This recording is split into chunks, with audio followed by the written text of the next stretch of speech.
The night I found out my wife wanted her ex-boyfriend as her man of honor, I was elbow deep in the guts of a 1967 Mustang that had seen better days.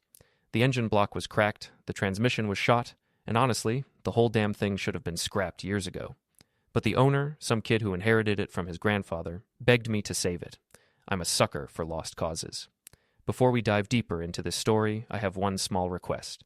Please subscribe, drop a like, comment, and hit that hype button to boost this channel so more people can discover these incredible Reddit stories. That's probably why I married Sophie. It was past 11 when I heard her voice drift through the open office window above my garage. Sharp, clipped, the tone she used when she was trying to sound reasonable but was actually laying down the law. I wiped my hands on a rag and moved closer to the window, not quite eavesdropping, but not exactly walking away either. Evan, I know it's unconventional, but it means something to me. You were such an important part of my life. A pause. No, he'll understand. He always does. Evan. That would be Evan Pierce, the luxury car dealer with the $1,000 haircut and the kind of smile that made you want to check your wallet. Also, Sophie's ex-boyfriend from college. Also, according to Sophie, ancient history. I'm Jake Brennan. I'm 38 years old, I own Brennan's Auto Restoration, and up until that moment, I thought I had a pretty good handle on my life. My wife was a rising star at Caldwell & Associates, one of the city's top law firms. Our daughter Tess was 18 and heading to college in the fall. We had problems. What marriage doesn't? But I figured we were solid. The Mustang's radiator hose dripped coolant onto the concrete floor. Drip, drip, drip, like a countdown. I climbed the stairs to our apartment above the garage. Sophie was in the bedroom, her phone pressed to her ear, pacing in that aggressive way she had when she was closing a deal or destroying a witness on the stand. I have to go, she said when she saw me. We'll talk tomorrow. She ended the call and smiled. That smile, the one that used to make my chest tight in a good way, now it just made me tired. Working late? I asked. Client emergency. You know how it is. She set her phone face down on the dresser. You're filthy.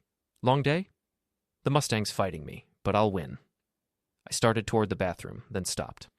Hey, I've been thinking about the wedding. We were renewing our vows. 20 years together, 15 married. It was Sophie's idea. She wanted a big celebration, something Instagram-worthy. I'd agreed because, like I said, I'm a sucker for lost causes. What about it? Her voice had an edge. Just wondering if you'd finalize the wedding party. You mentioned asking Jenna to be your maid of honor. Actually, I've been meaning to talk to you about that. She sat on the edge of the bed, crossed her legs. Power pose, lawyer pose. I want Evan to be my man of honor. The words hung in the air like smoke from a house fire. Your ex-boyfriend, Evan. He's not my ex-boyfriend, Jake. That was 20 years ago. He's my friend. One of my oldest friends. Your friend who you dated for 3 years. Your friend who proposed to you. Which I said no to, because I chose you. She stood up, moved closer. This is important to me. Evan has always been there for me. He supported me through law school when you were building the garage. He's been a constant in my life. So have I. I'm your husband. And this is our wedding, our celebration. Can't you be mature about this? That word. Mature. Like I was a child throwing a tantrum instead of a man who'd just been told his wife wanted her ex-boyfriend standing beside her on what was supposed to be our day. Fine, I said. If it means that much to you. Her face lit up. Really? Oh, Jake, thank you. This means so much to me. You're going to love the way I have it all planned out. I headed for the shower. The water ran hot, then cold, then scalding. I stood under it and tried to make sense of what had just happened, tried to convince myself it was nothing, that I was being paranoid, that Sophie was right and I was being immature. But something gnawed at me. Something in her voice when she'd been on the phone, something in the way she'd smiled. After she fell asleep, I did something I'd never done before. I picked up her phone from the nightstand. I knew her passcode, our anniversary. She'd never changed it. I opened her messages. The thread with Evan Pierce went back months, hundreds of messages, photos, late-night conversations, and then I found them. The messages from last week. Can't wait to see you tomorrow. Same hotel? Room 412. I'll bring the wine you like. Last night was incredible. I can't stop thinking about you. You were always better in bed than Jake. God, I missed this. I set the phone down carefully, like it might explode. My hands were shaking. The room tilted slightly, like I was on a boat in rough water. Sophie slept peacefully beside me, her face soft in the dim light from the street. I wanted to wake her up, wanted to scream, wanted to throw the phone at the wall and watch it shatter. Instead, I got up, got dressed, and went down to the garage. Mick Sullivan, my best friend since high school, answered on the third ring. "This better be good, Brennan. It's 2 a.m. Sophie's cheating on me with her ex, and she wants him in our wedding." A pause, then, "I'll be there in 10 minutes. Mick owned the Knockout, a dive bar 3 blocks from my garage. Ex-boxer, ex-Marine, current bartender, and the only person I trusted completely. He showed up in sweatpants and a Patriots hoodie, carrying a bottle of whiskey. We sat in my office, drinking and planning. Because here's the thing about being underestimated your whole life. You learn to be smarter than people think you are. Sophie saw me as the blue-collar guy who fixed cars while she climbed the corporate ladder. Her friends saw me as the grease monkey who wasn't quite good enough for their circle. They were about to learn different. The wedding tasting was at the Riverside Inn, one of those places with cloth napkins and waiters who refill your water glass every 30 seconds. Sophie had invited Evan, Jenna, and a handful of her law firm colleagues. I brought Mick. Evan arrived 15 minutes late, driving a silver Porsche 911 that probably cost more than my garage. He was tall, tanned, wearing a suit that fit like it was painted on, the kind of guy who'd never changed his own oil in his life. "Jake?" He extended his hand like we were old friends. "So good to finally meet you properly. Sophie talks about you all the time." I bet she does, I thought. I shook his hand, squeezed just a little too hard, smiled just a little too wide. "Evan." "Yeah, Sophie mentions you too. Quite a bit lately." We sat at a long table. Sophie positioned herself between Evan and Jenna, leaving me at the far end next to Mick and a nervous-looking wedding planner named Cheryl. The chef brought out samples: salmon, chicken, vegetarian options. Sophie and Evan kept leaning into each other, laughing at private jokes, touching each other's arms. Jenna watched them with an expression I couldn't quite read. The other guests pretended not to notice. Tess, my daughter, was live-tweeting the whole thing. I could see her phone under the table, her thumbs flying. She'd built up a decent following as a lifestyle influencer. 20,000 followers who hung on her every post about fashion, food, and family drama. "This salmon is divine," Sophie said. "Don't you think, Evan?" "Almost as good as that place in Portland we went to, remember?"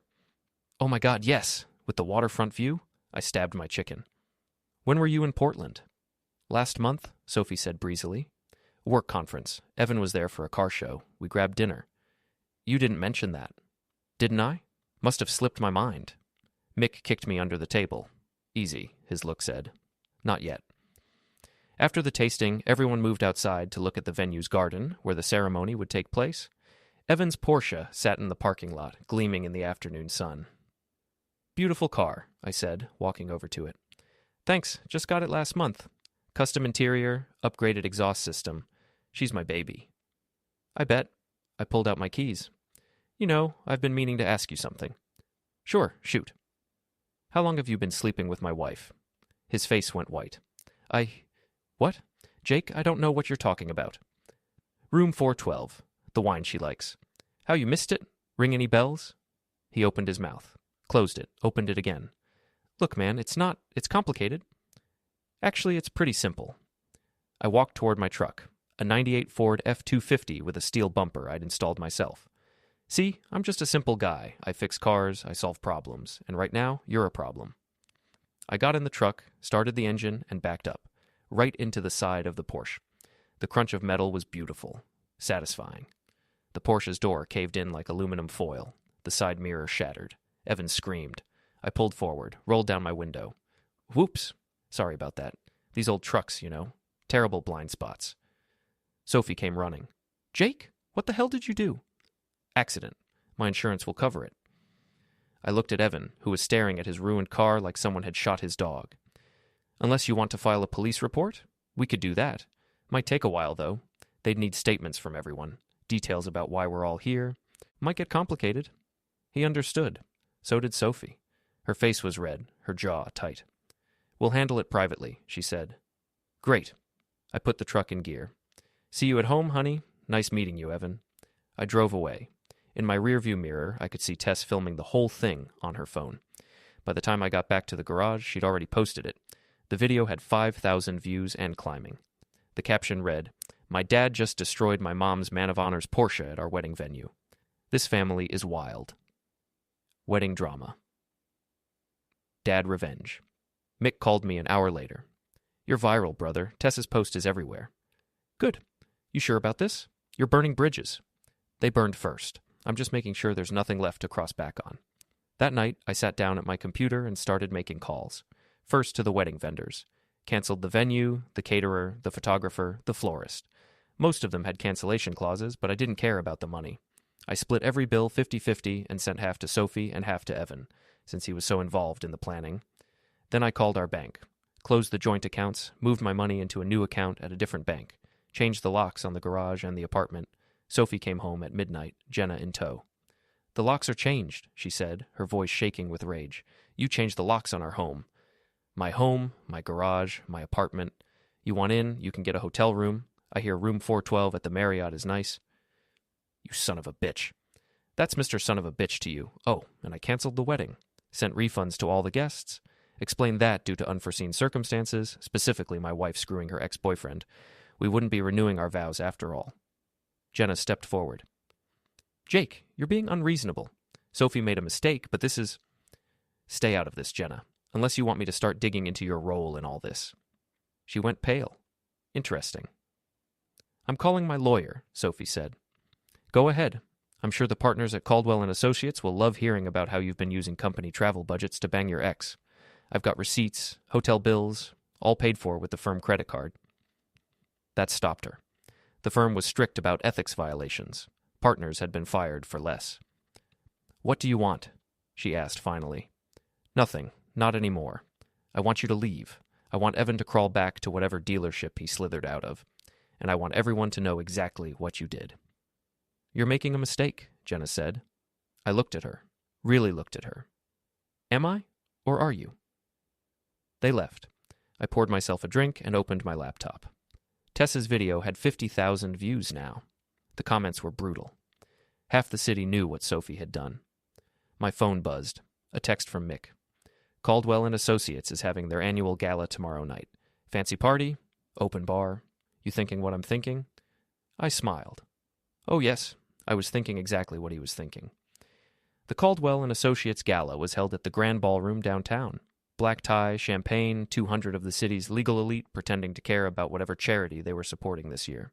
Sophie would be there, so would her boss, Martin Caldwell himself. Mick and I crashed it. We rented tuxedos. Mick looked like a bouncer at a mob wedding, but I cleaned up okay. We walked in like we belonged there, grabbed champagne from a passing waiter, and blended into the crowd. Sophie was holding court near the stage, surrounded by associates and junior partners. She wore a red dress that probably cost more than my truck payment. She looked beautiful and poisonous, like a coral snake. Evan was there too, standing too close to her, his hand on the small of her back. You ready for this? Mick asked. Born ready. I'd spent the previous night working, not on cars, but on something more important. I'd downloaded every message between Sophie and Evan, every photo, every explicit detail of their affair. I'd compiled it all into a video, set it to music, and saved it on a thumb drive. The gala organizers had a big screen set up for their charity presentation. All I needed was 30 seconds of access to the laptop controlling it. I waited until the speeches started. Martin Caldwell took the stage, droning on about justice and integrity and the firm's commitment to excellence. The irony was delicious. I slipped backstage. The tech guy was checking his phone, bored. I bumped into him, apologized profusely, and in the confusion, plugged my thumb drive into the laptop. By the time I got back to the ballroom, the video was loading. Martin Caldwell was mid-sentence when the screen behind him changed. Sophie's face appeared. Then Evan's. Then the text messages, blown up huge for everyone to see. I can't get enough of you. Meet me at the hotel, room 412. Jake has no idea. He's too busy with his cars to notice anything. You make me feel alive again. Jake just makes me feel tired. The ballroom went silent. 200 people staring at the screen. At Sophie, at Evan. Then came the photos. Nothing pornographic, but intimate enough. Evan and Sophie at a restaurant, in a hotel lobby. His hand on her thigh, her head on his shoulder. Sophie screamed. Turn it off. Someone turn it off. But the video kept playing. More messages, more details, including the hotel bills, all charged to the firm's corporate card. Martin Caldwell's face went from confused to horrified to absolutely furious in about 3 seconds. Security came for me, but I didn't resist. I held up my hands, smiled at Sophie, and let them escort me out. Mick followed, laughing the whole way. Outside, we could hear the chaos erupting inside. Shouting. Sophie's voice, shrill and desperate, trying to explain. That, Mick said, was beautiful. That was just the beginning. By morning, the video had leaked online. Someone at the gala had recorded it on their phone and posted it to YouTube. It had 200,000 views by noon. The comments section was ruthless. Sophie called me 17 times. I didn't answer. Tess called once. I answered. Dad, what the hell did you do? I told the truth. That's all. Mom's losing her mind. She might get fired. Evan's dealership is getting review bombed. People are showing up to protest. Good. This is insane. No, Tess. What's insane is your mother cheating on me and then trying to make me look like the bad guy for not accepting it.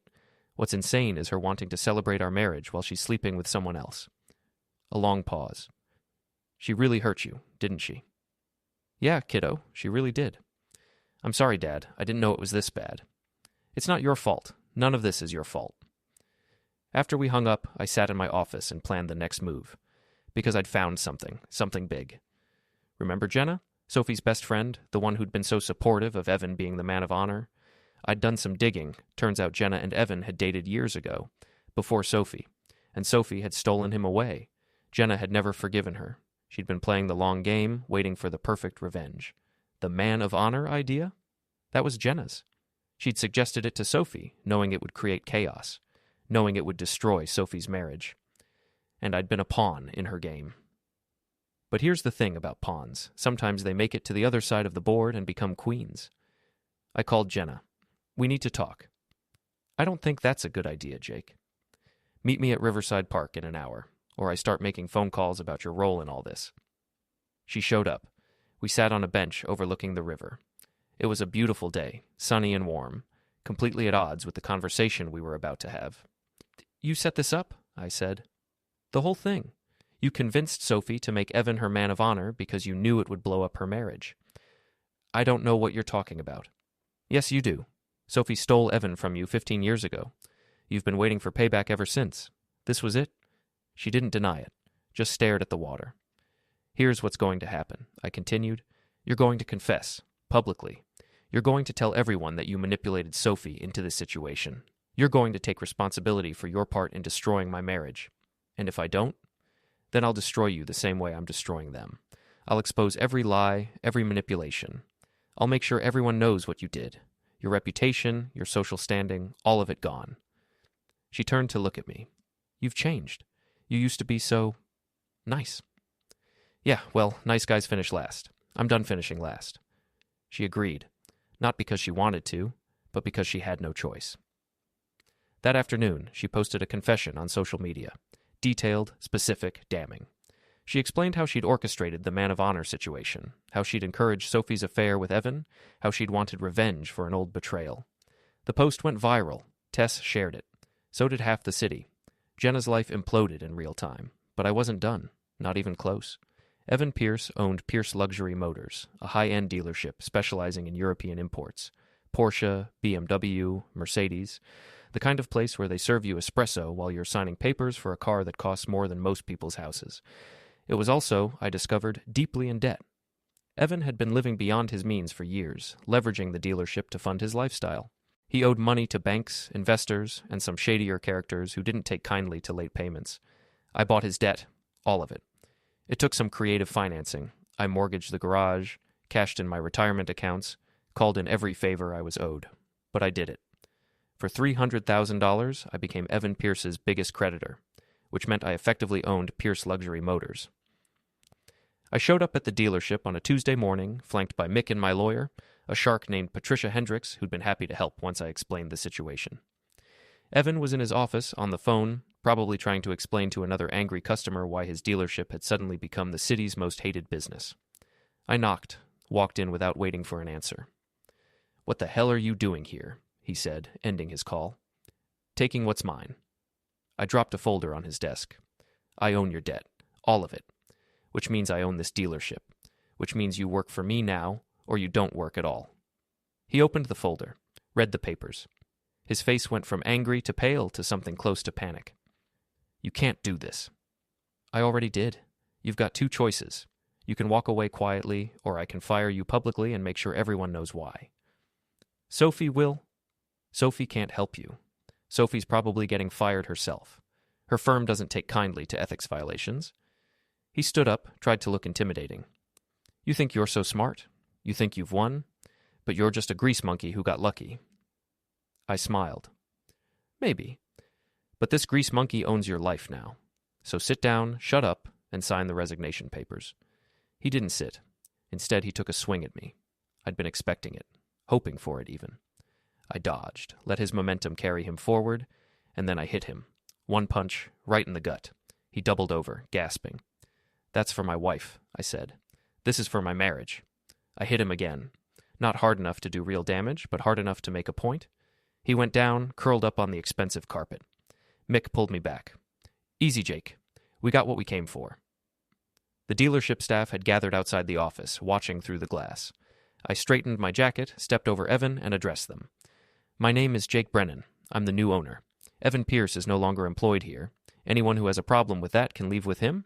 Anyone who wants to keep their job, get back to work.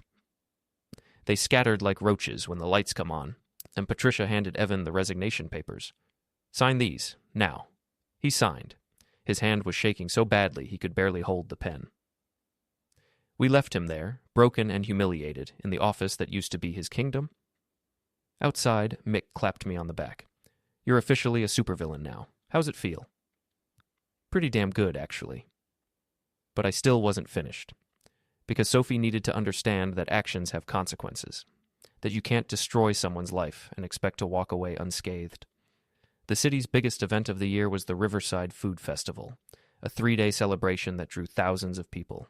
Music, food trucks, local vendors, and a main stage where local celebrities and politicians gave speeches and performances.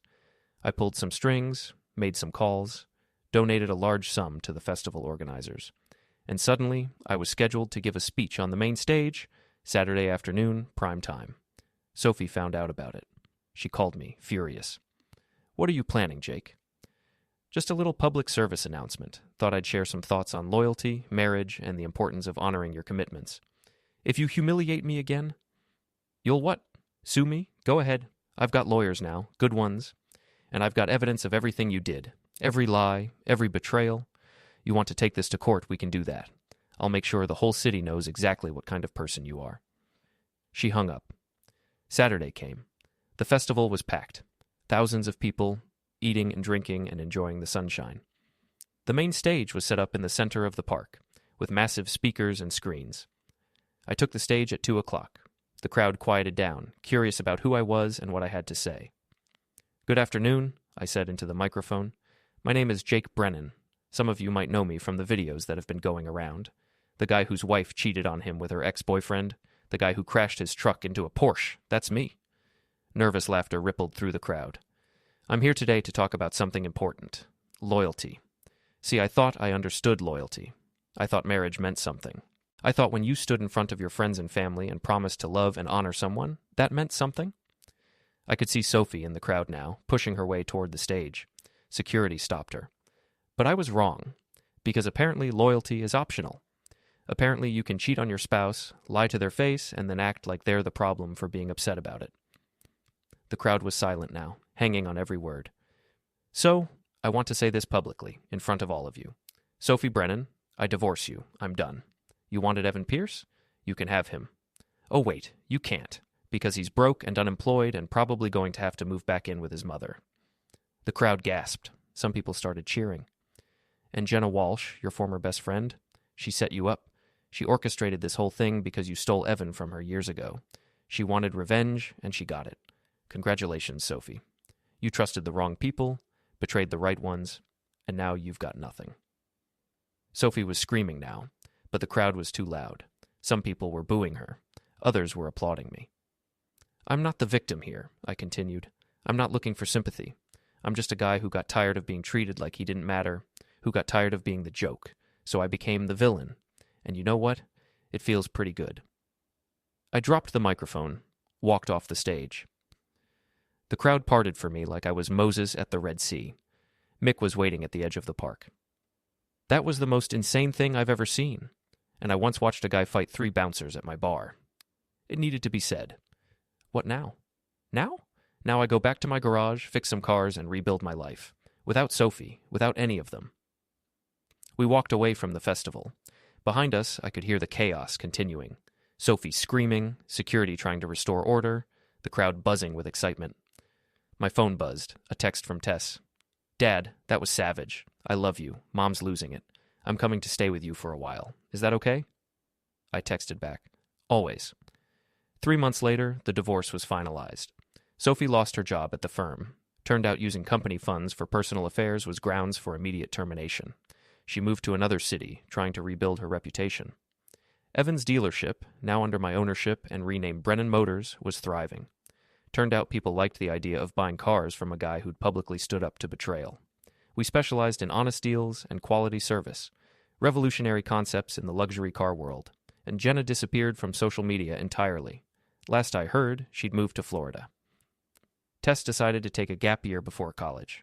She worked at the garage with me, learning the business, creating content about car restoration for her followers. She had 500,000 now. The drama had made her famous. And me? I was doing okay. Better than okay, actually. I'd learned something important. Sometimes the villain is just the hero who got tired of being the joke. Sometimes revenge isn't about hurting people. It's about making sure they understand exactly what they lost. I was in the garage late one night, working on a '69 Camaro when Mick stopped by with beers. You ever regret it? He asked. Going scorched earth on all of them? I thought about it. About Sophie, about Evan, about everything that had happened. No, I said. They made their choices. I just made sure everyone knew about them. Fair enough. He raised his beer. To new beginnings. To new beginnings, I echoed. We drank. The Camaro's engine gleamed under the work lights, all chrome and possibility. Outside the city hummed with life, full of people making mistakes and paying for them, loving and losing, building and destroying. I was done being the nice guy, done being underestimated, done being the punchline to someone else's joke. I was Jake Brennan. I fixed cars, ruined lives, and slept just fine at night. The end. Don't forget to hit like, subscribe, and turn on the bell so you don't miss the next story. Write in the comments from which city you are watching.